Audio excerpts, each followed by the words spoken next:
Blackwood House presenta. Si estás escuchando que yo estoy solo hablando de este lado, no está mal, Fernanda Rocha. Ahora yo estoy hablando de este lado. Y no está mal tampoco. Lo que ha sucedido es que la gente que está escuchando ahora mismo este podcast, pero también nos está siguiendo en el Instagram, se debió haber enterado de que ya estamos de vuelta en México, ya estamos nuevamente aquí en el estudio de Querétaro. Y a la hora de conectar todo de nuevo, se descompuso Fernanda Rocha. Pues no sé si se descompuso aquí o ya venía descompuesto, pero la diferencia de voltajes nos ha jugado nuevamente una treta o una trampa o algo que pues no funcionó y pues hay que resolver, ¿no? Porque en este podcast hablamos de creatividad y ¿qué no es la creatividad eso? La resolución de problemas. Sin duda, y encontramos un dispositivo Behringer, que es parte de los dispositivos que compramos para grabar este podcast y que suene cada vez mejor, pues tiene una particularidad interesante que en algún momento, hace muchos años en este podcast jugamos, que era que tú estuvieras de este lado de la oreja Y yo de este lado. y entonces decidimos, vamos a volver a hacer, a ver qué opinas. Si este podcast te gusta y es como un tema de conciencia, yo estoy en este lado de tu oreja y Fernanda está en el otro lado de tu oreja, entonces significa que este podcast sí o sí se tiene que escuchar con audífonos. Pues ya nos dirán en los comentarios, ya estaremos descubriendo si esta es la mejor opción. Mientras tanto, creo que lo resuelve por ahora y pues les damos la bienvenida a este episodio. En esta edición de Creative Talks Podcast. Esta vez es solo un monotema. Hablamos de cuáles son los 3 aprendizajes más importantes de nuestra experiencia de 3 meses en Barcelona. Disfruta esta edición de Creative Talks Podcast. Bienvenidos a Creative Talks Podcast. Fer, justo vamos llegando y antes de iniciar con todos los contenidos e inclusive antes de decir qué nos voló el contenido, porque esta vez lo que nos voló la cabeza es la experiencia que hemos estado ya de 3 meses en otro lugar del mundo que ya habíamos visitado, pero que ahora habitamos y sentimos, disfrutamos, también sufrimos con todos los retos que tiene moverse a algún lugar y establecer un pequeño lapso de vida más allá del vacacional. Este fue también laboral, pero también de disfrutar, pero también de probarte en un contexto distinto. Así que hoy en la mañana, cuando estábamos platicando justamente lo que queríamos el día de hoy grabar, te dije, Fer, que sería bueno que hiciéramos un listado de 3 cosas que aprendimos de todo este lapso de estar en Barcelona. Así que, Fer, ¿inicias? Híjole, John, tengo que confesar que me costó muchísimo trabajo porque hemos tenido muy poco tiempo para pensar. Entonces, desde que volvimos no hemos parado, estamos dándole a otras cosas, otros pendientes, otras actividades, incluso cotidianas del día a día, de ver que la casa todo estuviera bien y cosas que surgen de la vida normal de habitar en un lugar y luego habitar en otro, que la verdad no he tenido tanto tiempo de reflexión, pero estos 3 días, y hablo de lunes, martes y miércoles, que tuve la oportunidad de regresar a mi rutina, a la rutina que tenía aquí. Y bueno, parte de esa rutina es mis caminatas matutinas y en las caminatas matutinas sí que tuve la oportunidad y fue mi único espacio previo al podcast como para pensar y tratar de bajar, como tú dices, este torbellino de emociones, sentimientos que todavía sigo procesando, así que esto que voy a decir puede que en una semana ya no sea lo mismo, pero voy a empezar por el primer aprendizaje que para mí se enlazó a otros, es decir, no es que esto lo aprendiera exclusivamente en Barcelona, yo creo que era algo que ya venía yo masticando de poco en poco, pero que en Barcelona se hizo totalmente evidente. Y es el tema de cómo se usan los espacios públicos. Es decir, me impactó primero saber que es una de las ciudades con mejor espacio público, mayor espacio público, es decir, mayor metros cuadrados por persona. No es de los mejores del mundo porque incluso hay un listado al respecto y no está en el top 1, pero sí que es de las ciudades que en mi perspectiva y en mi experiencia habitando Barcelona y yendo a diferentes lugares en Barcelona, es la explotación del espacio público. Y eso me encanta porque al final del día yo soy una persona que desde muy niña recuerdo ir a los parques, incluso sola. Y recordemos, eran otros tiempos, no había tanta inseguridad como lo hay ahora, pero no había reconectado con eso. O sea, yo de niña iba a los parques y luego tuve mi periodo de, no sé, de crecer y hacer otras cosas y ya no regresé a esos hábitos, ¿no? Como que son esas cosas que se van perdiendo pues por la vida, por el tiempo, y que estando aquí en Querétaro habíamos retomado, pero luego nos fuimos y pues me encontré con esto, cómo la gente realmente está en los parques y cómo se usa el mobiliario urbano, cómo incluso hay artefactos que son más decorativos y arquitectónicos, pero incluso esos se usan. Y eso me hizo pensar varias cosas, y entre ellas es que hay veces que tenemos estos espacios y no los usamos. Y es un desperdicio no solo económico o del objeto per se, sino un desperdicio porque al final del día estar sentado en estos espacios públicos te permite ver la vida desde otra perspectiva. Y, por ejemplo, aquí estando en Querétaro, yo no uso tanto los espacios públicos. Es más, casi no bajo, y digo bajo porque vivimos como en un cerro, casi no bajamos a la ciudad. Y en la ciudad sí que hay parques y muy bonitos. O sea, tenemos muchos parques que la verdad están con muy buen mantenimiento y no los usamos. Y yo digo, ¿por qué? y allá me di cuenta o sea, allá podías estar todo el día, todo el tiempo que tú quisieras, incluso en la noche, incluso en la madrugada, en el parque o en los espacios públicos, y eso me parece maravilloso. Eso quería notar, Fer. Ahorita yo voy a contar la mía, pero justamente me doy cuenta que ese espacio público tenía una vida en la mañana, por ejemplo, cuando los niños inclusive iban a la escuela, los niños de kinder van a la escuela, e inclusive hay veces que en los espacios públicos están enfrente de la puerta de la escuela y sacan a los niños a jugar al espacio público. Tiene una vida. Luego tiene una vida en la tarde. Llegan otras personas, llegan los abuelos a sentarse, a tomar el sol, llega a habitarse. En la tarde se habita por otro tipo de personas. Jóvenes, más jóvenes. Y en la noche es otro tipo de personas, los que van a los bares, los que están disfrutando la vida nocturna del lugar. Entonces te das cuenta que el mismo espacio público tiene esta suerte de camaleón, se va moldeando a lo que va pasando a lo largo del día y va habitándolo distintos tipos de personas. Evidentemente el espacio público, a veces hay espacios que son también deportivos, entonces también se llenan de otros habitantes. Pero ¿sabes qué también me gustó? O sea, sí se notaba este cambio que dices, pero había momentos en los que estaban todos.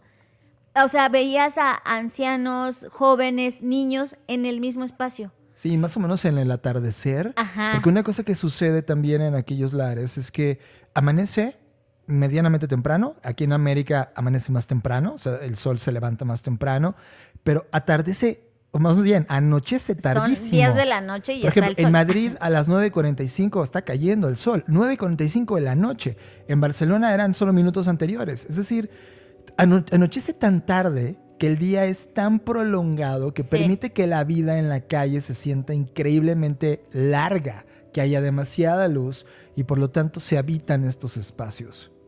Sí, y eso también me hizo pensar en tus espacios en tu casa.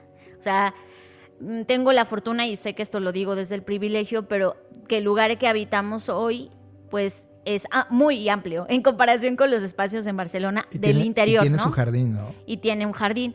Y yo digo, oye, no estamos usando el jardín, o no estamos usando esta habitación, o no estamos usando este espacio. Por eso es que regresando, reconfiguramos todo, porque dijimos, oye, no puede ser que tengamos un gran espacio y lo estemos desperdiciando y que no estemos habitando esos lugares. Y ya como reflexionando y yéndome más hacia adentro, dije, bueno, ¿cuántas cosas no hay en nuestras vidas que estamos desperdiciando? ¿Cuántos libros tienes que están ahí empolvándose, almacenándose porque pues solo te gusta comprarlos, pero no los lees, no los habitas, no los rayas, no los ¿no? Que hay toda una cultura de no rayar los libros, pero yo soy de la cultura de, pues hay que rayarlos, porque al final del día para eso son, es un artefacto para usarse. Pero con todo, o sea, cuánta ropa tienes que no utilizas, cuántos artefactos de tecnología o gadgets tienes que no explotas al máximo, incluso tu teléfono móvil con el que podrías hacer 10,000 cosas y solo haces una. Entonces como que eso me hizo reconsiderar el uso y el desperdicio de las cosas existentes. Me encanta tu conclusión porque creo que lo dijiste ahorita, cómo habitas. Y si bien el espacio público se habita de una manera, el espacio privado o personal también debería de tener esa conciencia de habitación.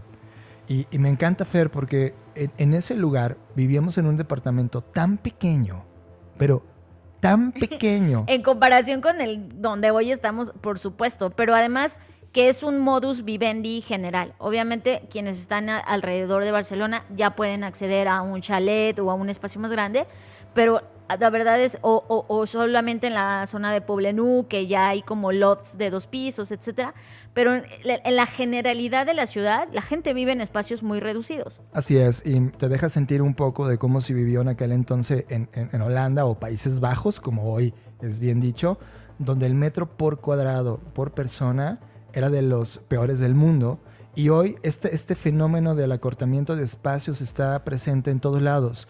Creo que lo que ha dejado las plataformas como Airbnb o las plataformas que han ayudado a la gentrificación y de que de alguna manera los nómadas digitales que somos tú y yo, Fer, hemos sido parte de ese fenómeno, sí que estamos viendo la necesidad de ese recortamiento de espacio habitable privado o personal, y la única manera como de equilibrarlo para una salud correcta y de una habitación correcta en este planeta es que exista una calidad en el espacio público.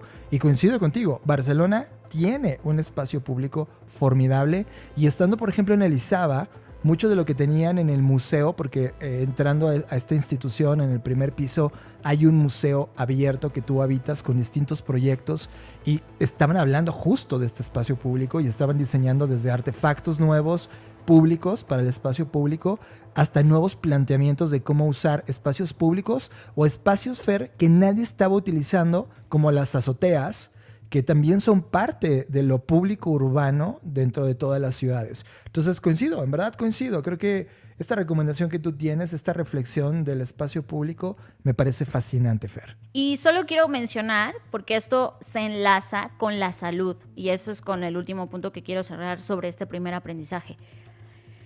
La salud está totalmente relacionada con los espacios públicos. De hecho, la OMS, la Organización Mundial de la Salud, tiene un indicador que es como lo óptimo que una ciudad debería tener. Y la recomendación óptima es que exista entre 10 y 15 metros cuadrados de zonas verdes por habitante.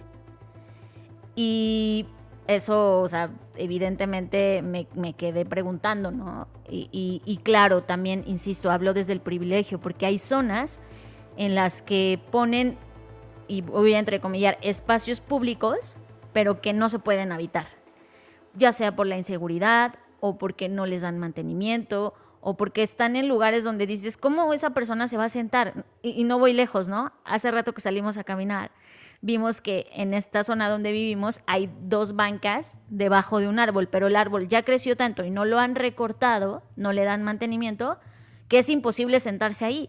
Entonces, también me hace pensar cómo a veces se diseñan o se establecen, y creo que esto pasa mucho cuando los gobiernos tienen proyectos así de, ay, vamos a poner unas canchas de fútbol o vamos a poner unas canchas de tal, y ni siquiera se ponen a investigar si en esa zona se juega ese deporte o si, ¿sabes? Creo que también esto se debe a que sí hay un racional detrás, una investigación. Y insisto, esto lo estamos viendo a nivel macro en una ciudad, pero también se puede ver a nivel micro en tus espacios. O sea, cómo los usas. Voy a decir una tontería, pero incluso tener un sillón en el que casi nunca te sientas, ¿de qué sirve, no? ¿Para qué está ahí estancada esa energía que te costó trabajo, que lo compraste, etcétera? Y creo que al final me quedo con eso, el aprovechamiento de cada espacio y recurso que tenemos a la mano. Ahora va mi primer aprendizaje. Mi aprendizaje tiene que ver con el tiempo. Y encontré una reflexión importante después de estar ahí y habitando el tiempo de otra manera. Me di cuenta que hay un nuevo indicador de pobreza global y tiene que ver con el no acceso al tiempo, esta privación del tiempo. Y mira, quiero preguntarte a ti, ¿cuántas cosas te encantaría hacer y que no haces porque lo primero que se te viene a la mente es que no tienes tiempo? A eso me refiero, esa privación del tiempo, esta no opcionalidad porque tienes que hacer otras cosas y sustituir esas otras cosas por las que realmente sí quieres hacer, eso es pobreza. Y ojo, no te estoy diciendo pobre, no me malentiendas, sino que el sistema por completo le ha dado prioridad a otras cosas que no son importantes. Y que de repente nosotros en ese sistema tampoco sabemos priorizar el poco tiempo que tenemos para dedicarlo a las cosas que sí queremos. Por ejemplo, el tiempo que dedicamos a las redes sociales, el tiempo que dedicamos a actividades de placer inmediato pero que en realidad no son valiosas, son parte de ese problema de privación de tiempo. Y estando en Barcelona, me di cuenta que, Fer, en verdad, no habitábamos las redes sociales. Salíamos a caminar y como tú dices, caminar en estos espacios donde había espacios públicos casi a cada 2 calles, había un parque nuevo. Era como, wow, qué envidia de este lugar. Y a veces pensábamos que era como, ok, sí, son los privilegiados. Esta colonia tiene este tipo de parques o estos espacios porque están privilegiados. Pero te movías a las zonas más pobres, por ejemplo, y wow, tenían la misma política de espacios, inclusive algunos más bellos. Y así te ibas moviendo por todas las zonas de Barcelona y este tiempo caminable se vuelve increíble. Segunda cosa, el sistema de transportación. Fer, tú podías caminar Barcelona entre 1 hora, hora y media, a una velocidad entre promedio que tú y yo tenemos, y podrías recorrer caminando lo que quieras. Estaba a 1 hora y media de distancia máxima. Había lugares que estaban a 20 minutos. Y si no querías caminar para nada, ocupabas el sistema de transportación que había como un tema interno de es que te asaltan. No te asaltan, te roban tu cartera, lo cual está mal. Sí. Pero, y está mal porque debería ser normal caminar sin tener miedo. Pero, por ejemplo, en países como México, esas cosas tú ya las tienes mega aseguradas. No vas con el teléfono mostrándoselo a todo el mundo para que te lo quiten. Claro. Vas tremendamente blindado. Nuestras, digamos que mecanismos de defensa están mucho más activados, desafortunadamente, ¿no? Y luego, los horarios, que ya los platicamos, que te da mucha posibilidad a lo largo del día. Y ojo, hay temas culturales que me encantó sobre manejo del tiempo. Por ejemplo, el manejo de tiempo laboral, Fer, es tremendamente claro. Se trabaja de X hora a X hora. Después, se acabó. Culturalmente, que tú, por ejemplo, vayas a un bar y que estés hablando de trabajo, post horas de trabajo, no está bien visto. Es como de, oye, estamos viviendo la vida. Esto es la vida. No me vengas a hablar de trabajo. Podemos platicar de arte si quieres, o podemos hablar de conclusiones personales, pero de trabajo no. Y de repente se vuelve, ojo, entre los latinos sí hicimos un par de juntas así, y lo sabíamos porque era un grupo de mexicanos con un colombiano, a que le mandamos un abrazo. Que él mismo nos decía, esto no sucede acá, pero era un sábado. No se debe de hacer, pero lo estamos haciendo porque... Porque latinos. Y que eso es otro tema, pero la connotación de latinos, que quizá luego hablaremos de eso. Sí, pero porque nuestra perspectiva del trabajo y de la idolatría que tenemos hacia el trabajo es totalmente distinta. Entonces me di cuenta, y no me di cuenta estando ahí, me di cuenta estando acá de vuelta en Querétaro, que sí, el manejo del tiempo se vuelve, o esta privación del tiempo, en un nuevo indicador de pobreza. La pregunta más fuerte es, como la que te dije al inicio, ¿tienes el tiempo para hacer las verdaderas cosas que quieres hacer? Si la respuesta es no, hay que trabajar en ese indicador. Hay que ser valiente, porque también eso implica decir no a muchas cosas. Decir no a los mails fuera de horario. Decir no al siempre estar abierto y dispuesto a cualquier ejercicio de trabajo fuera de horario, por ejemplo. Decir no a tus actividades de placer inmediato que no te dan nada y que se convierten en basura cerebral. Esas cosas. Es importante decir no. Cuando vayas eliminando esos sesgos de tiempo, esas basuritas de tiempo, vas a ganar tiempo personal. Ergo, te haces más rico. Porque entonces ahora, y no hablo de rico de riqueza, me hablo al rico de ser ser, tienes más tiempo para ser. Entonces ahora puedes invertir ese tiempo en leer o salir a correr o ir a conocer algo. Ganas tiempo. Entonces esa calidad de vida que ganas rompe ese indicador de pobreza. Y creo que observándolo como está diseñado el sistema, sí es algo que se puede cambiar inmediatamente con decisiones personales que puedes tomar ahora mismo, Fer. Y sumando a lo que mencionas, y que creo que tiene todo que ver con lo que yo hablaba en un episodio sobre la emancipación de la atención. Al final del día, y hay un concepto nuevo que aprendí, que por cierto hay un libro que voy a leer y ya les platicaremos al final, pero una palabra que me encanta y es soberanía. Y yo, más que la emancipación de la atención o esta autonomía de la atención, creo que sí tiene que ver con soberanía de la atención. Y la palabra soberanía me encanta porque implica que tú pones un límite, que tú ayudas incluso a que los demás también pongan límites. Porque, por ejemplo, yo lo veo en nuestro caso, este tema de no recibir mails o no contestar mails, porque los puedes recibir, pero no contestarlos a cierta hora, y lo siento, pero yo tengo un horario de trabajo, aunque trabajo de manera independiente, yo soy mi propio jefe y a veces eso juega en contra porque tú mismo te haces daño, pero cuando aprendes a establecer estos límites, empujas, quieras o no, como consecuencia al otro al decir, chin, pues sí, tienes razón, o sea, ya no son horas. E incluso puede que afortunadamente le hagas reflexionar sobre su propio uso del tiempo, ¿no?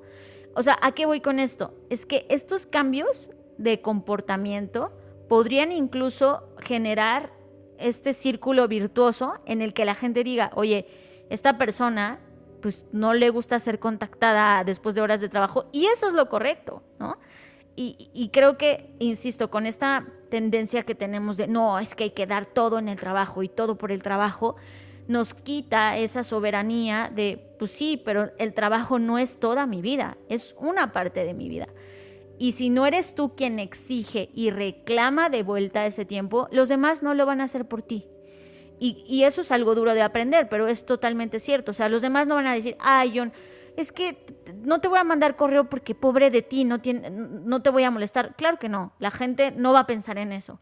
Pero por el contrario, si tú estableces tus reglas siempre y cuando, obviamente, de manera respetuosa, y dices, oye, yo no respondo WhatsApps o no respondo tal o no después de cierto horario, pues creo que también vas generando este círculo, o en el caso extremo, pues vas perdiendo personas en el camino, pero van llegando otras que sí se adaptan a esos mecanismos o esa forma de pensar. Y creo que es parte de, como tú decías, de renunciar a cosas en pos de ganar tiempo, que no necesariamente ese tiempo se tiene que convertir en algo productivo, sino incluso puede ser tiempo de ocio, de contemplación, que esa es otra de las cosas que aprendí estando allá. Yo creo que todo lo que voy a decir está conectado, pero en este segundo punto me quiero conectar con esto que estoy diciendo sobre el cambio cultural que representa estar en otro lugar. Es decir, es un país que también es hispanohablante, pero no por hablar español significa que culturalmente seamos iguales, ¿no? No solo por el pasado que tenemos, el tema de la conquista, que evidentemente eso es escabroso para muchas personas, pero más allá de eso y quitando estas connotaciones de, sí, pero tú mataste más y sin caer en eso, al final del día sí es totalmente distinto. Y además Barcelona tiene esta cualidad en donde no solamente llegan personas hispanohablantes, llegan personas de todo el mundo. O sea, me tocó ver de todas las nacionalidades. Y cómo al final del día sí tiene problemas, y no voy a romantizar que todos es armonía absoluta, pero en general siento que Barcelona es una ciudad que sí es capaz y tiene la madurez de recibir a personas de todo el mundo, con los problemas que hoy está enfrentando, también de gentrificación, también de la crisis inmobiliaria, de que todo está el metro cuadrado cada vez más caro, pero quiero decir, el cómo recibe y abraza a las personas, yo me sentí totalmente conmovida, porque ese tipo de cosas a mí me hacen creer en la humanidad, que exista una ciudad donde cualquiera persona pueda llegar y y que evidentemente siempre emigrar, y yo no estoy emigrando ahora mismo, pero pude sentirlo por un periodo pequeño de tiempo, es un tema y te enfrentas a complicaciones. Creo que también lo que Barcelona me enseñó es que cuando tú llegas a un lugar tienes que tener la humildad y la responsabilidad de adaptarte y no esperar que el lugar se adapte a ti. Y de respetar los rituales que ya están predichos en ese lugar. Y creo que a veces fallamos en eso porque en todas partes queremos llegar a un lugar y que se haga lo que nosotros estamos acostumbrados a hacer. Sí, que se comporte exactamente a lo que estamos acostumbrados. Y a mí eso me enseñó mucho, o sea, como decir, yo viví varias etapas, ¿no? Llegamos y observar, o sea, yo observaba qué hacían, qué no hacían. Incluso estando allá, obviamente, mi algoritmo cambió y me salían videos de ve a estos lugares, y luego ya me salieron videos que no eran solo de turismo, sino de problemáticas, como tú dices, están cartereando en el metro y la gente está reclamando qué pasa con la seguridad. Hay un problema con ciertos migrantes de cierto país, ¿qué está pasando con eso? O sea, obviamente también tienen sus problemas, pero al final del día creo que muchos de esos problemas son porque al final quienes van a ese lugar quieren hacer cosas que no están bien. Primero, que no están bien ni en ese lugar ni en ninguno, pero también quieren hacer cosas que están fuera del contexto cultural. Y creo que eso es algo que hoy en este tiempo donde hay tanta, no sé, polarización, me da como un poco de tristeza pensar que estamos dejando que la polarización y la diferencia en el mal sentido, porque hay diferencia que podríamos abrazar y ver como algo bueno, pero la estamos viendo como, tú piensas distinto, entonces muere casi, que eso hace que el sistema se beneficie, porque al final del día divide y vencerás, ¿no? Entre más separados estemos, entre más contrariados, más peleados, pues evidentemente es más fácil que nos manipulen, o sea, simplemente eso. Entonces, estando allá, como que yo entendí eso y dije, claro, o sea, al final en este lugar está conviviendo de todo tipo de personas, de todas clases sociales, y aún con todos sus problemas, pueden llevar una vida. Entonces eso me da esperanza porque digo, sí se puede, o sea, existe un lugar en el mundo que lo logra, con todo y problemas lo logra. ¿Por qué no lo podemos eso llevar, no solo a nuestro país, sino a todos los lugares? ¿Por qué no podemos respetar la identidad, la idiosincrasia, los ritos, los hábitos que tienen las otras personas? Y creo que es porque estamos en un momento en donde nuestra tolerancia está en niveles de escasez absoluta, en donde si alguien canta o si alguien va a cierta religión o si alguien cree en cierto partido, ya no lo soportamos, ni siquiera tenemos la audacia o la astucia de escuchar, solamente estamos cegados por defender algo que ni siquiera creamos nosotros, sino que alguien impuso en nuestra agenda. Y eso me hizo reflexionar al respecto. Y yo decía esta dosis de humildad porque la primera semana yo me la pasé observando, tratando como de encajar, porque obviamente estando en un lugar que no es tu lugar, pues eres la pieza que no embona en el rompecabezas, ¿no?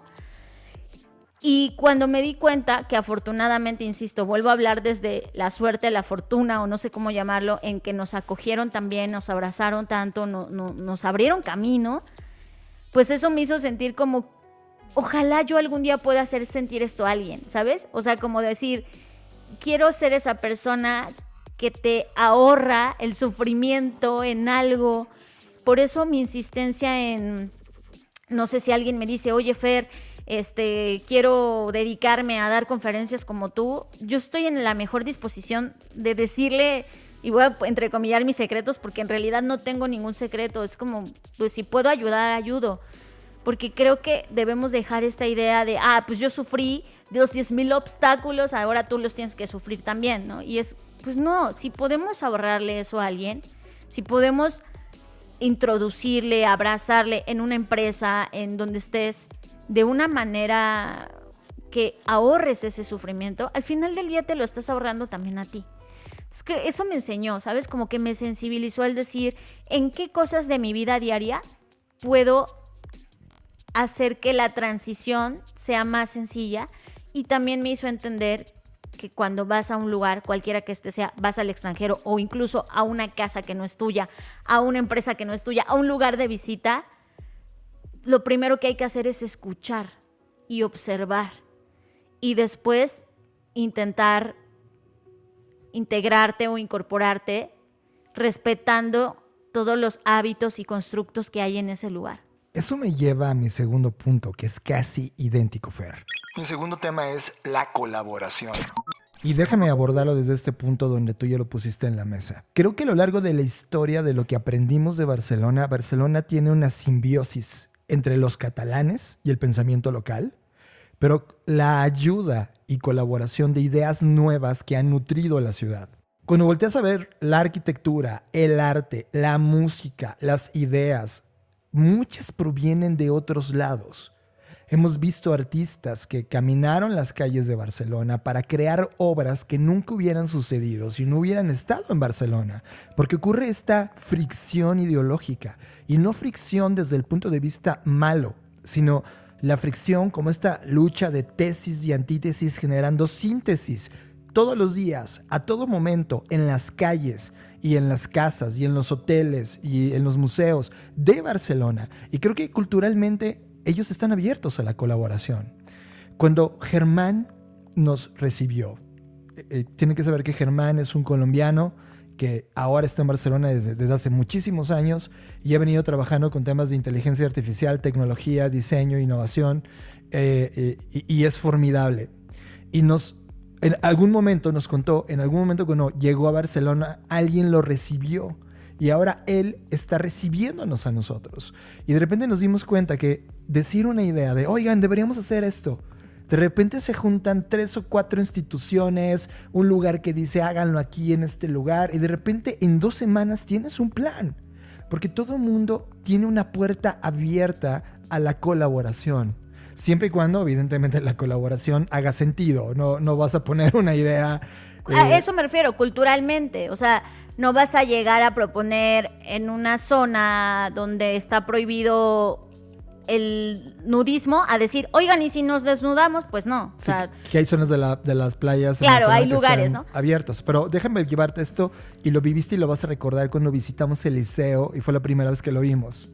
El Liceo es una historia de un teatro que tiene años y años y años, y nos dimos cuenta que el tema del Patreon, el mecenazgo, es parte de esa colaboración.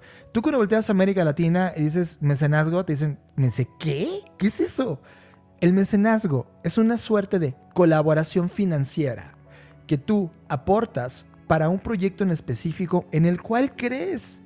Y ese mecenazgo, gracias a ese dinero que estás dando, ya sea que te conviertes en socio del modelo que te están ofreciendo o simplemente porque te encanta ayudar a ese proyecto. Y cuando se junta la voluntad tuya junto con el resto de mecenas, el proyecto se hace posible. Le pasó al Liceo, le pasa a un chorro de instituciones. La Sagrada Familia es mucho mecenazgo. Es puro mecenazgo, es un esfuerzo entre gobierno y dinero de los individuales de Barcelona y de otras partes del mundo que dicen, oye, ese proyecto está increíble, no me importa cuándo lo vayan a terminar, espero que nunca lo terminen. Entre tú y yo hemos platicado de eso nunca se va a terminar, porque cuando la terminen hay que darle mantenimiento a lo más viejo, por lo tanto siempre va a estar en construcción. Pero existe esta cultura del mecenazgo. Y a veces me pregunto ¿yo de qué soy mecenazgo, Fer? ¿Soy mecenazgo de alguien? ¿Yo de quién soy mecenas? Sí. Eso es una... ¿Ayudo a alguien?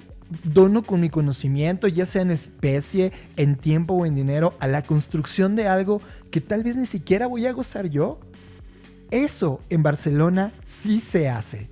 Y se siente tan normal como ir a comprar un refresco. O sea, es algo que existe en la cultura. Y por eso hablo de la cultura de colaboración, porque eso también es colaborar. En proyectos en común, en proyectos que no vas a disfrutar, en pensamientos nuevos, en nuevas ideas que por supuesto te ubican en un espacio ideológico, pero gracias a esas ideas se escuchan. ¿Cuántas veces caminamos en los barrios más antiguos de ese lugar y vimos estas catedrales que tardaron decenas de años, algunos siglos, en levantarse? Gracias al mecenazgo, a la colaboración, a la apertura de estas nuevas ideas. Y Fer, yo nunca había estado en un lugar donde la apertura, la colaboración, haya sido tan tan grande como en este Barcelona. Y creo que el mejor ejemplo, y lo vivimos ya los últimos días, es que hay una biblioteca en honor a Gabriel García Márquez. Y no solo es una construcción espectacular y estar adentro es increíble, sino me hizo reflexionar, solo para cerrar tu punto, en cómo, por ejemplo, Gabriel vivió ahí y en los 8 años que vivió ahí escribió, por ejemplo, cuentos como Isabel viendo llover en Macondo, ¿no? Y cómo al final del día te inspira esa ciudad en donde no eres tú un residente para siempre, permanente de ese lugar, pero te inspira a crear algo, ¿no? Y esta mezcla cultural que me parece totalmente rica. Por eso decía al inicio, no me quiero concentrar en que, pero es que España nos conquistó. Sí, ya lo sabemos. Pero también creo que tenemos que empezar a sanar esa herida y ver cómo podemos colaborar, no solo con España, sino hablo de todo nuestro continente, América, con Europa.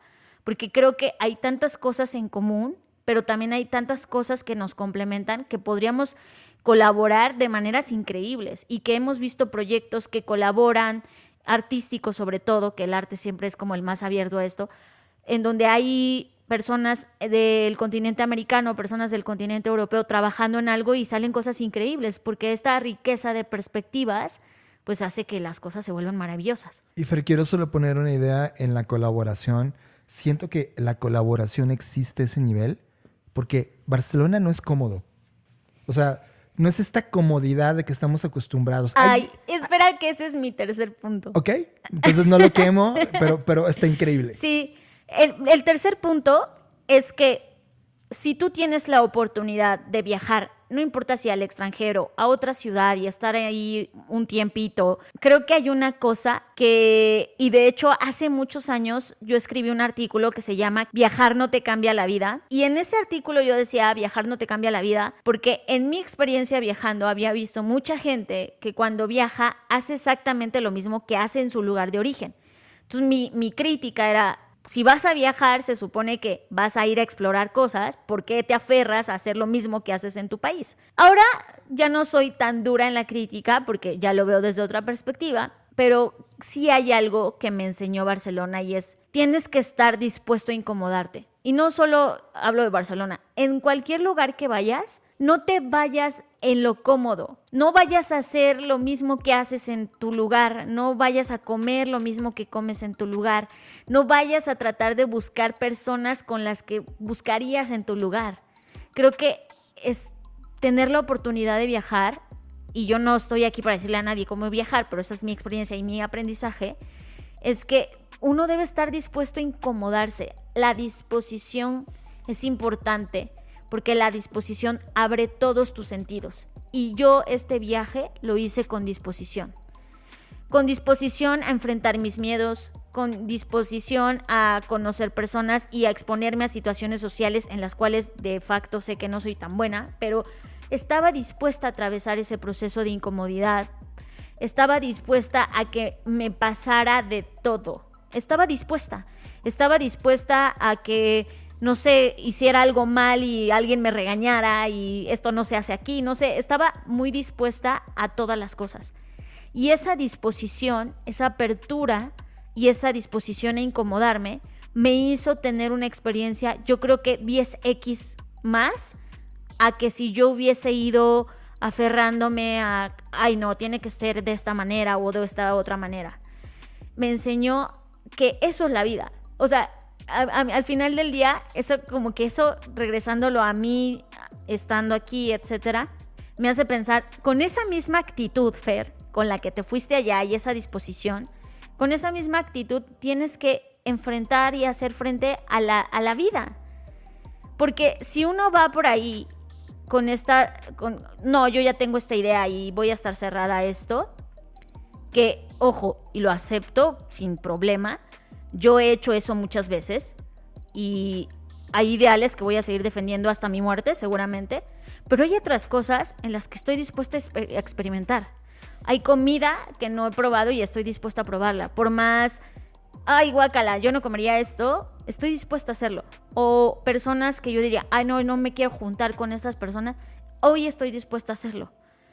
Porque si no estás dispuesto, no entra la riqueza.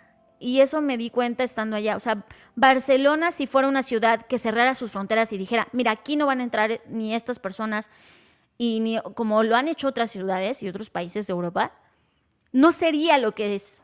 Barcelona es porque ha permitido el acceso o la entrada de diferentes perspectivas que han traído nuevos problemas, sí, pero sigue estando abierta. No sé si esto va a ser para siempre también, ¿no? O vamos a caer en el cansancio que hoy están ciudades como París, que ya no quieren ver a un turista más, no lo sé. Pero al final del día creo que hay que estar dispuestos a que nos suceda la vida.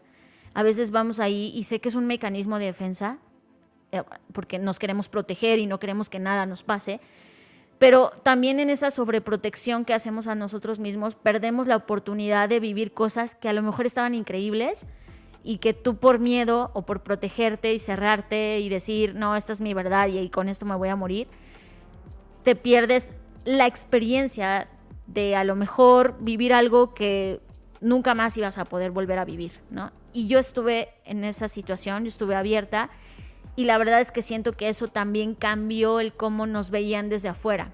Y eso me lleva a esta interconexión de las 3 puntos que dije, en donde al final del día, ser un ciudadano del mundo el día de hoy no se trata solo de viajar. Ser un ciudadano del mundo para mí hoy cambió en el concepto, significa estar abierto a lo que el mundo tiene para ti. Y a veces el mundo tiene para ti reclamos, y a veces el mundo tiene para ti críticas, y a veces el mundo tiene para ti palabras horribles, pero eso también es el mundo, ¿no? Eso también es la vida. Y creo que entre menos nos aferremos a la perfección, a la búsqueda de la perfección en todos aspectos, quiero estar bien, quiero ser feliz siempre, quiero tener dinero siempre, y te des cuenta que más bien todo esto es parte de una misma experiencia llamada vida, y que a veces vas a estar increíblemente eufórico y a veces vas a llorar, y que está bien eso porque es parte de la experiencia.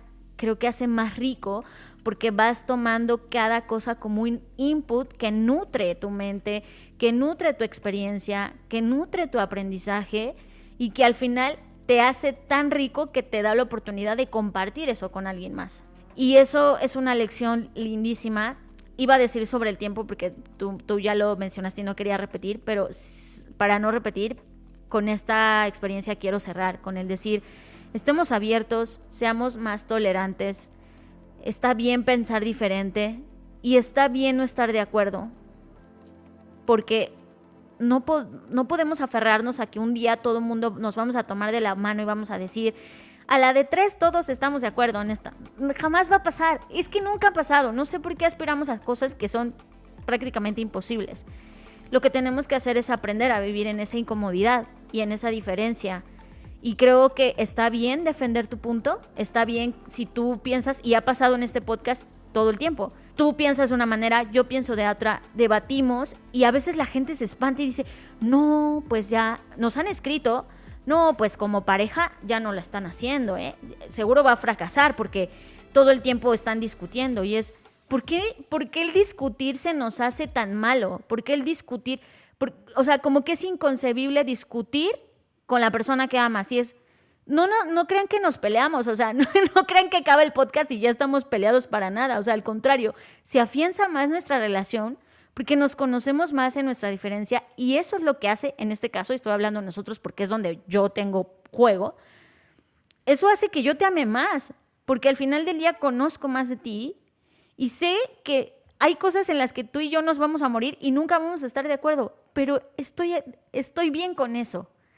Y creo que tú y yo somos esta muestra de decir, puedes pensar diferente y respeto que pienses diferente y a veces me exalto porque quiero defender un punto, pero eso no significa que ni te dejo de amar ni sienta que ningún mal sentimiento contra ti. O sea, y creo que eso si lo extrapolamos al mundo, creo que no se nos ha dicho que se puede estar en desacuerdo y aún así convivir bien, ¿sabes? Aún así no odiar al otro, ni desearle que se muera, ni desear... O sea, no es necesario llegar a ese extremo. Sí, me encanta lo que traes.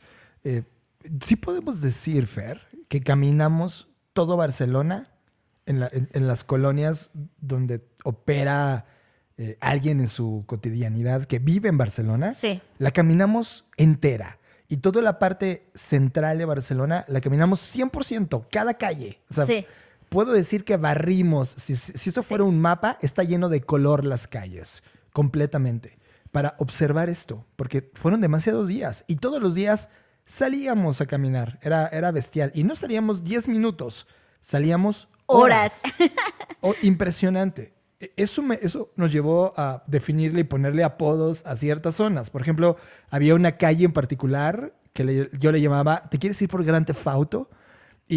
Y sí, se sentía como cuando caminabas en Gran Theft Auto, que hay ruido. Hay cierto peligro. Y escuchabas, ¡Argus, cabrón! Y decías, órale, esta fonética jamás la había interpretado mi cerebro. No sé qué están diciendo, pero están hablando muy fuerte. Y luego, la pestilencia. Hay un olor, ojo. Sí. No, perdón por decirle pestilencia. Quería referirme a olor fuerte. Hay un olor fuerte de humanidad almacenada en Barcelona. Una, porque estás al lado del mar. Dos, porque hay humedad todo el tiempo.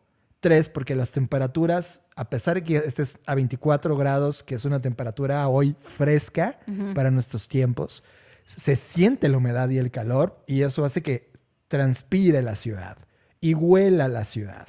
Y todos los días tiren la basura en la calle, pero que la limpian todos los días.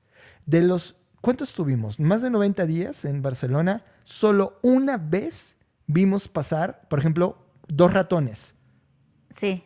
Y una cucaracha. Cuando llegué aquí a este lugar, ya nos tocó ver 2 ratones y una cucaracha. O sea, es como, hay cosas que te acostumbras. Y como tú dices, Fer, aunque estés en la zona de Gran Theft Auto, veíamos cómo la gente coexiste sin violencia. Sí. Ojo. sea, no estoy diciendo, todos se agarran de la mano y van a comer juntos. No. Pero ojo. Hay problemas de una civilización tipo 1 y hay problemas en una civilización tipo 4. Donde 4, por ejemplo, es una civilización más elevada. Esto es una civilización más elevada, pero ojo, no romanticemos. Es porque es una civilización muy vieja. O sea, sí, son ciudades que ya han tenido otras problemáticas y eso te hace madurar de diferentes niveles. Y maduras además porque tienen múltiples personalidades. ¿A qué me refiero? Caminas 100 metros y puedes ir a un cerro con todas las cualidades del cerro. Bajas del cerro 100 metros y tienes playa con todas las cualidades de una playa. Caminas otros 120 metros y llegas a una ciudad gótica, con lo que plantea una ciudad gótica. Caminas otros 100 metros hacia otra dirección y llegas a una ciudad nueva, con todo el planteamiento y modernismo arquitectónico de una ciudad nueva. Pero todas son la misma ciudad. Y en todas hay parques, como habíamos dicho, y espacio público, y hay cosas que hacer, y probar, y disfrutar, y museos, y librerías, y hay arte y cultura en las calles, y todos coexistiendo. Y sí, los barrios más pobres, aunque son más pobres, sobreviven con una dignidad muy por encima. Es una pobreza de civilización tipo 4. Y entonces, bajo ese contexto, te das cuenta que cuando volteamos a ver a nuestras ciudades latinoamericanas, te das cuenta que somos ciudades jóvenes, que nos hace falta madurar, que los problemas que tenemos como ciudad, como humanos habitando esas ciudades, son problemas que Barcelona se enfrentó a ellos hace algunos cientos de años y que lo único que necesitamos nosotros es voltear a ver. Eso me encanta porque tenemos referencias. Y a veces me pregunto, ¿qué están haciendo los líderes del mundo? ¿Que no tienen referencias? ¿Que no pueden agarrar un libro de historia o tomar un ticket de avión y meterse a una ciudad y encontrar respuestas con una ciudad tan avanzada en términos de esa interacción? Esas son las cosas que nos traemos de ese viaje. Sí se puede cohabitar, se puede entender y luego llevarte este conocimiento de vuelta para aplicarlo. Sí se puede. Y eso me dio mucha esperanza, como tú dices, Fer. Esta coexistencia y esta incomodidad, y cierro con esto, cuando caminábamos en las calles, nosotros observábamos lo que ocurría en las calles, también con nuestra propia cápsula del mundo donde veníamos. Claro, con nuestros propios sesgos. Así es. Pero aún así, aunque fueran avanzados o no, yo no dejaba de ver oportunidades. Todo el tiempo veía oportunidades. Todo el tiempo sí, no es una ciudad que digas, ¡ay, es perfecta! Ya lo tiene todo, ya no necesita nada más. No. Al contrario. Sí, necesita más. Y veías dónde estaba ese más. Y cuando te das cuenta y vas caminando y te sientes incómodo en un lugar, porque te lo digo, esto es incómodo. No es cómodo, recuérdalo. Es incómodo. Pero hay un tipo de incomodidad que te reta. Porque sabes que está abierta a escuchar nuevas ideas. Lo que tiene Barcelona es que esta incomodidad está abierta.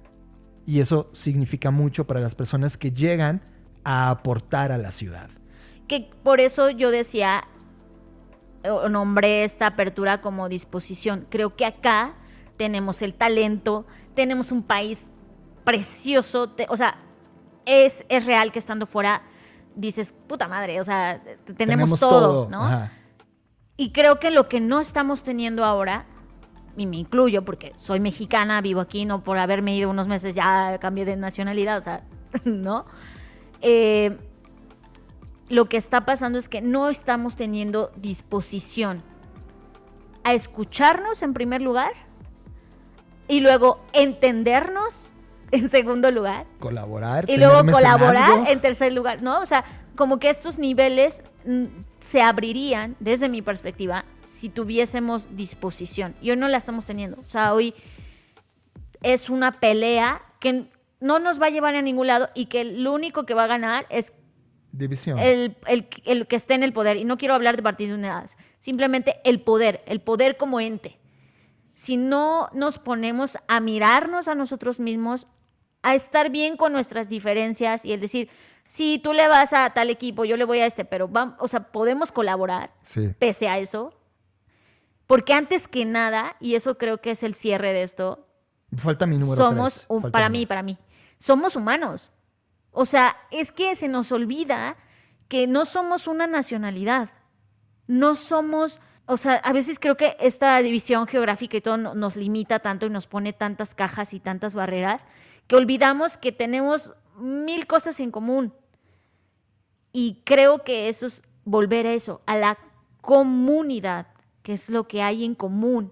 Eso me lleva a mi cierre, Fer, el 3.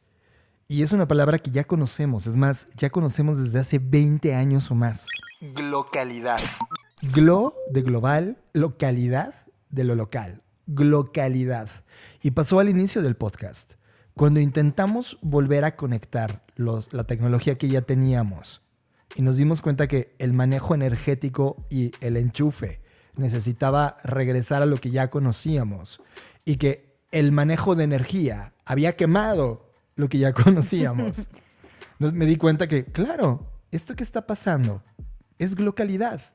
Si bien, en términos globales, podemos hacer un podcast donde se nos pegue la gana, tenemos que entender que la localidad juega.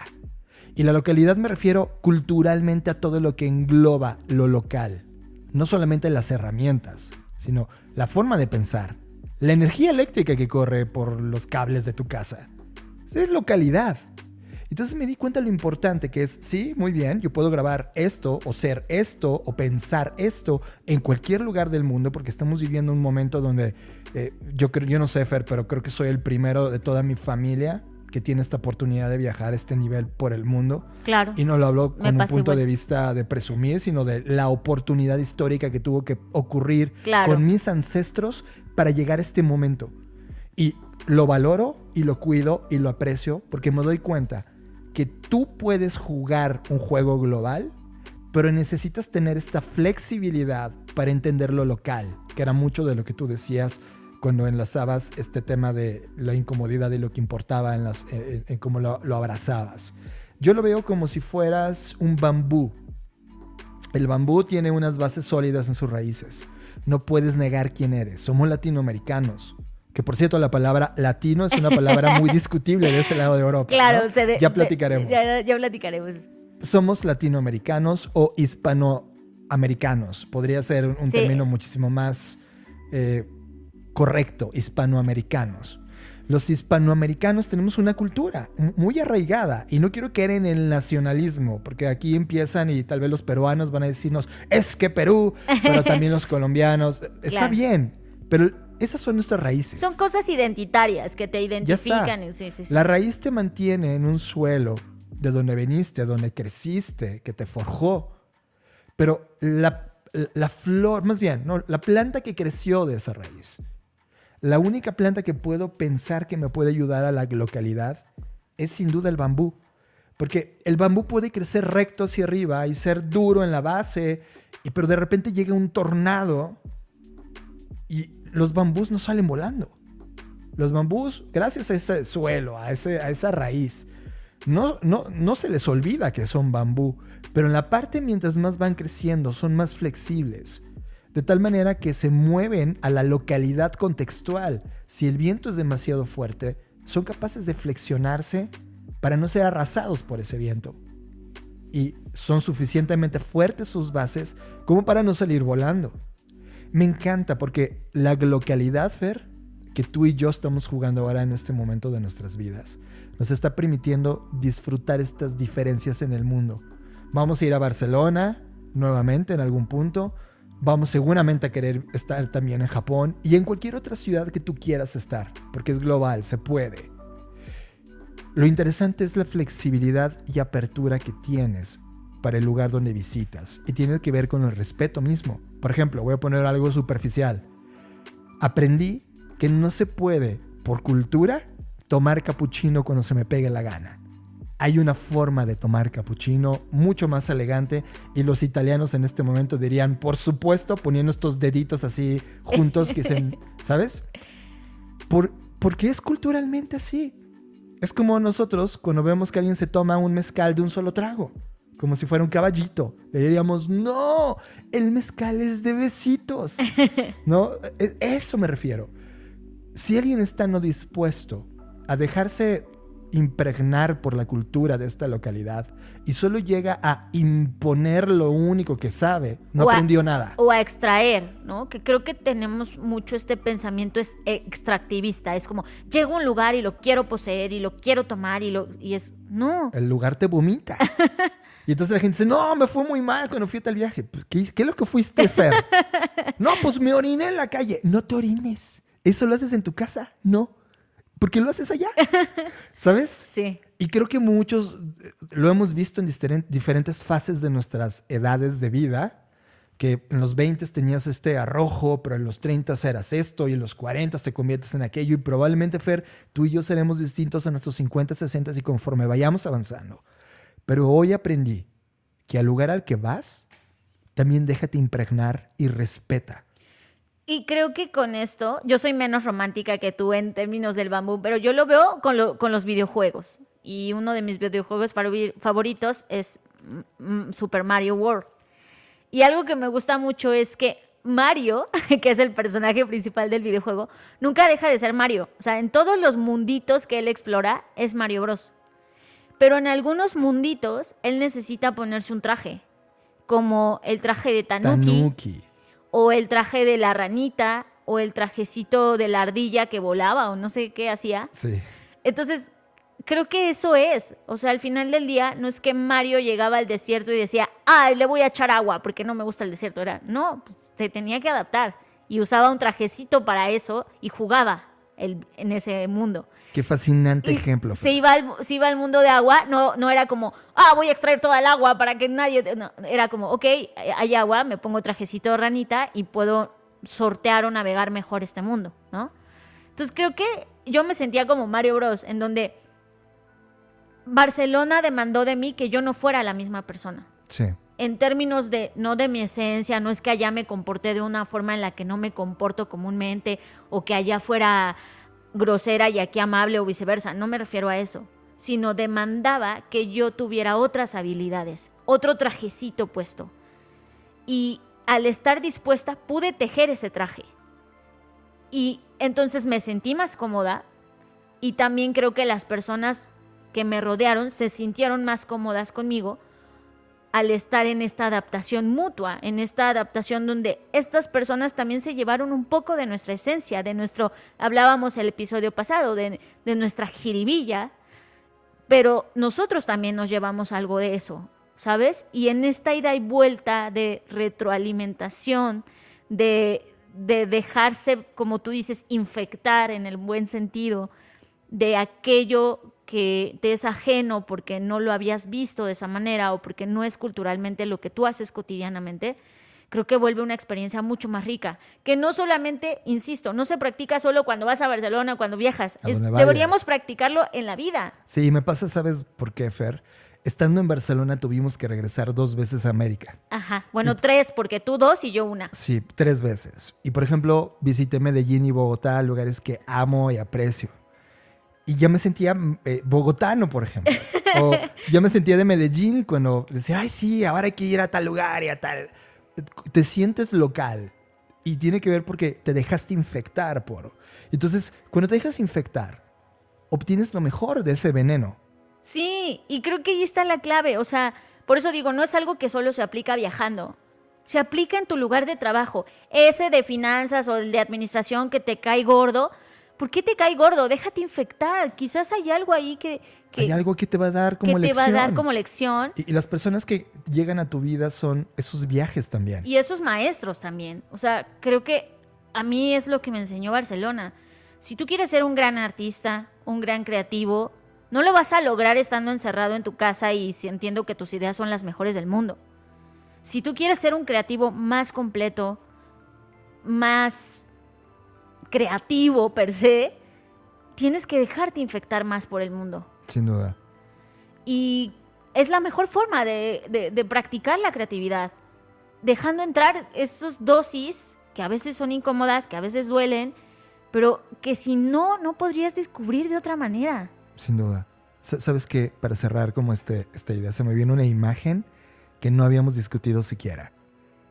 Todos los días, en las calles de Barcelona, aunque es la misma fucking calle, está pasando algo nuevo. Sí.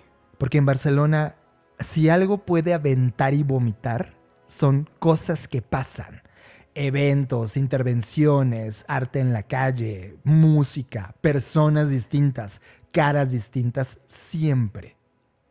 Los artistas toman las calles y por supuesto hay barrios muy específicos que están mucho más intervenidos y hay barrios específicos que no tanto, porque todos los días hay alguien que no está de acuerdo. Y por ejemplo, hoy amanecimos con un sticker artístico increíble que tú y yo nos detuvimos a ver. Y luego en la mañanita el otro día, una señora muy enojada pasa y quita todos los stickers de la calle y la vuelve limpia. Y luego tal vez al tercer día vuelve un nuevo sticker manifestando otra idea. Sí. Y te das cuenta que este reciclaje continuo de la comunicación visual que hay en ese lugar refresca entre tesis y antítesis y síntesis todo el tiempo. Y no hay bando bueno ni malo. Eso. Le da vida al lugar.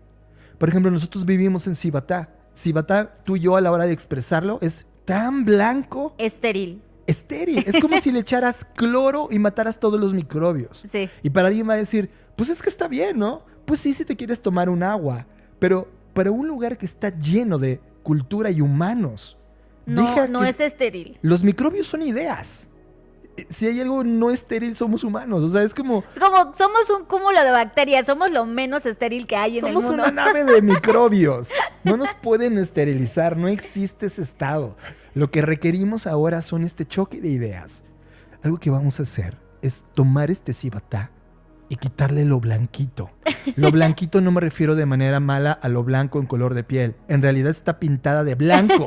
O sea, tú si fueras volando sobre Cibatá, ves una ciudad diseñada increíble, una mini ciudad. Pero es falso, es blanca, una puesta en escena. Estéril. Es un escenario. Es un escenario de televisión, te lo juro.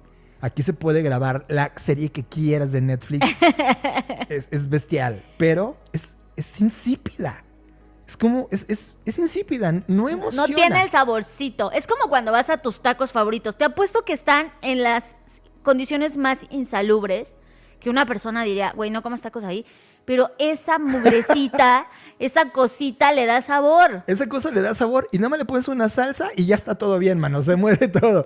Sí. Esto es una salsa sin sabor, este lugar donde estamos. Sí. Una salsa sin sabor. Y eso se siente mediocre.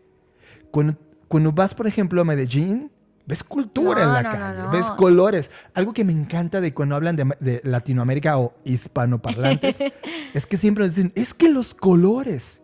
Ah, sí. Era constante, era una y otra sí se vez. Entiende porque las ciudades europeas son muy de un solo color. Son, sí. O sea, muy porque es color piedra, ¿no? El Mediterráneo donde estuvimos es color tierra. Es cafecita, es beige. Y que para nosotros es muy bonito también, Por porque supuesto. eso es el otro contraste, ¿no? Exacto. Ya estás tan acostumbrado al color que ya te parece refrescante ver otro patrón contexto. muchísimo más equilibrado, Ajá. ¿no? Pero para ellos, América Latina es colores, y como vida. Es que tiene muchos colores, sí. Y eso me encanta porque esto, Fer, representa la oportunidad más grande de este viaje y que no es un número 3 ni un número 4 de lo que vamos a decir. Creo que estamos en un momento, y esto va para todos los que están escuchando este podcast y llegaron a hasta este punto. Fer, ya llevamos 1 hora. Pensamos que esto iba a durar 15 minutos. Creo que este va a ser el capítulo del podcast.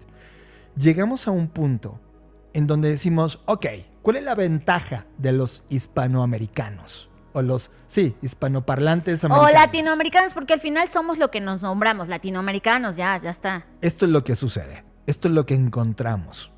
Si bien son sociedades de tipo 4 y que en esa sociedad ellos están con problemas de tipo 4, en la globalidad de los acontecimientos de la humanidad en este momento que se están viviendo de manera simultánea, se están enfrentando a problemas de sociedades de tipo 1. ¿Y qué crees? Esos problemas que además tú y yo ya resolvimos, ya vivimos en ellos todos los días y los superamos, ellos no tienen idea de cómo resolverlos una vez más. Sí, es como lo que dije en algún momento en alguna frase, que los miedos del primer mundo son la realidad del tercer mundo. Y como habitamos ese tercer mundo y resolvemos ese tercer mundo, inclusive sin presupuesto, ¿qué crees, amigo mío? Esas ideas son las ideas por las que ellos están dispuestos a ver, observar y tomar. Y esa es la oportunidad más importante que veo de nuestro contexto. Soluciones, jiribilla, con la cual resolvemos el día a día, son las ideas que ahora ellos necesitan. Nosotros llegar a platicar, nosotros mostrar nuestro punto de vista, pareciera como si el mundo o ese pedazo del videojuego de la vida, Fer, hubiera sido diseñado para esas ideas. Y no tiene nada que ver por no sé, yo puedo decirte, es que nadie nos patrocinó. En realidad, esto lo tuvimos que diseñar para llegar allá. Sí. Pero ahora que ya estuvimos ahí, y no es la primera vez que estamos en esos lugares, ya van varias.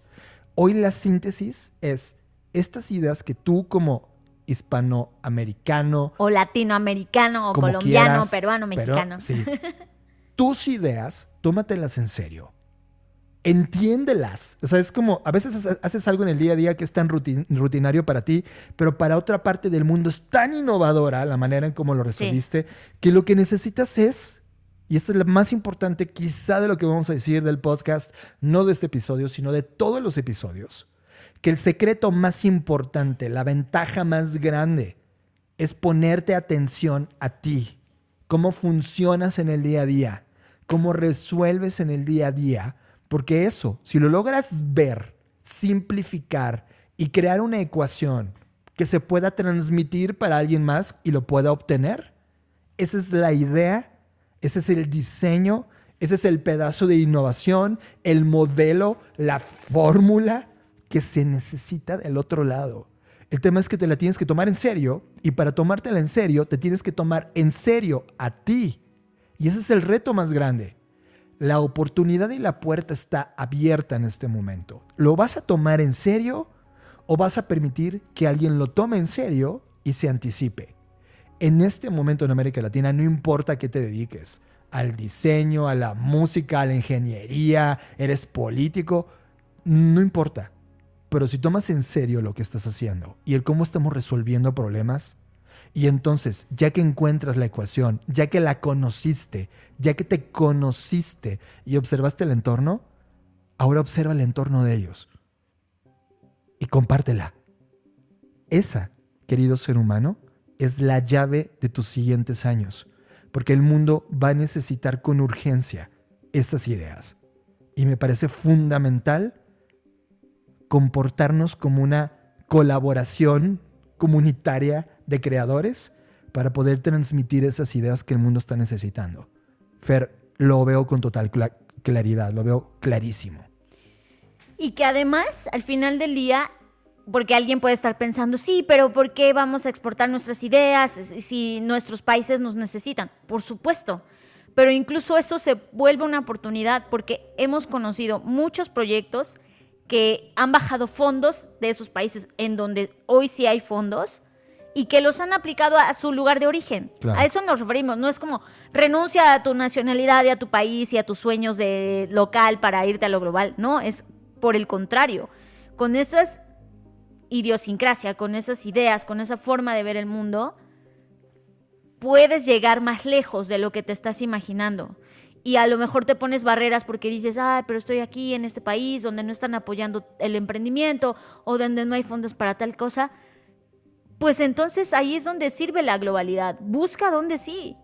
Busca qué sí tienes que hacer para enlazarte con esas comunidades, con esos lugares, con esas ideas, con esas propuestas en donde vas a ser escuchado y bien recibido y después retribuido y por lo tanto vas a poder hacerlo en tu lugar si es así como lo deseas.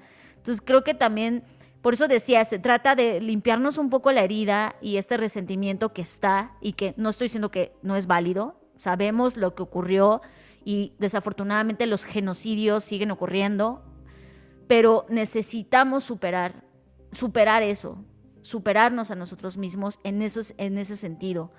Porque si vivimos siempre en el dolor, nunca vamos a poder trascender y lograr las cosas que sí queremos que se logren.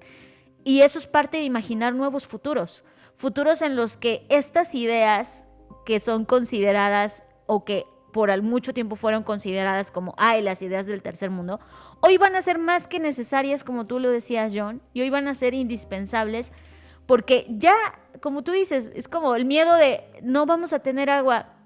Hay comunidades que en nuestros países nunca han tenido agua, o sea, tristemente, no estoy diciendo que eso está bien, pero ya sabemos cómo vivir sin agua. Y ¿sabes qué, Fer? Me encanta porque este podcast que habla de innovación, diseño, creatividad, futuros y negocios, por primera vez también en mucho tiempo, no hablamos nada sobre IA. Ay, por favor, gracias. Un aplauso. Espera. Es inevitable no hablar de IA. ¿Ahora vas a hablar tú? No. Solo quiero colocar el spotlight. Porque todo el capítulo estuvimos hablando únicamente de perspectivas humanas. Porque al final no importa la tecnología. La tecnología claramente es una herramienta que puede evolucionar a otra cosa, por supuesto, pero siempre, hasta al menos hasta el día de hoy, la forma en cómo culturalmente adoptas el uso de esta herramienta es lo importante. Y ahí es donde radica la humanidad. Hablamos de colaboración, hablamos de tiempo, hablamos de flexibilidad. De disposición. Hablamos de localidad. Son puras actividades y posturas humanas. No importa la tecnología que tengas en la mano. La principal tecnología es tu mente y la forma en cómo la aplicas. Y se expresa a través de creatividad o innovación o arte o modelos o ideas nuevas, hipótesis. Y Fer, eso me parece totalmente lleno de esperanza en un mundo que se vuelve tan sintético. Encontramos la autenticidad del humano en un lugar donde sigue volteando a ver a los humanos. Escuchas Creative Talks Podcast con Fernanda Rocha y John Black. Fer, y con esto llegamos al final de esta edición de Creative Talks Podcast. Habíamos hecho un guión enorme de muchos buenos contenidos. Ya lo hablaremos en la siguiente edición del podcast, porque además son contenidos que no obedecen una línea del tiempo. Son contenidos que podemos hablarlo ahora y en 4 años y van a ser igual de sorprendentes o igual de valiosos. Gracias por estar hasta este punto de la edición de Creative Talks Podcast. Saben que hay 2 tipos de Creative Talks.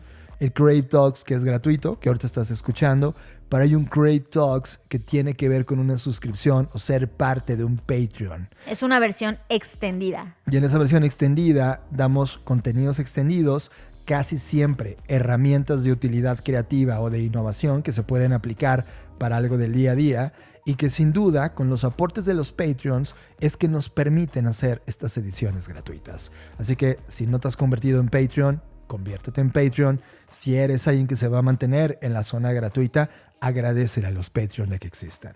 Y si te vas a mantener en la zona gratuita, pues al menos compártenos comentarios, danos un like, recomiéndanos, califícanos en las plataformas de Spotify, Apple o donde sea que nos escuches, porque entonces igual se entiende que no todo mundo puede pagar la suscripción, pero también eso nos ayuda a impulsar nuestro trabajo y a llegar a más personas, etcétera, ¿no? Entonces creo que hay muchas formas de retribuir este contenido.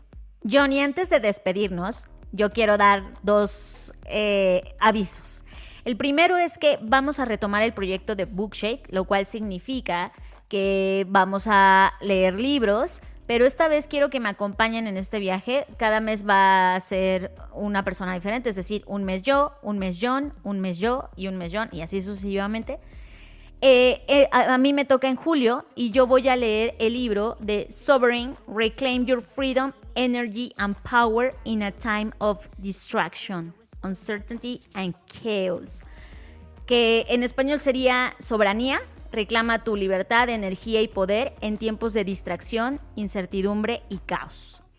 Es un libro que de verdad yo ya estoy ansiosa por leer porque habla mucho de lo que hoy hablamos y ese es el libro que vamos a leer, y al final del mes yo les voy a hacer una reseña de lo que aprendí, y para los Patreon voy a hacer, y siempre voy a intentar hacer, un mecanismo de aplicación de eso que aprendí, ¿no? Ya sea un canvas, un método, una herramienta, algo que pueda ser de cómo convertimos el conocimiento de un libro en algo aplicable.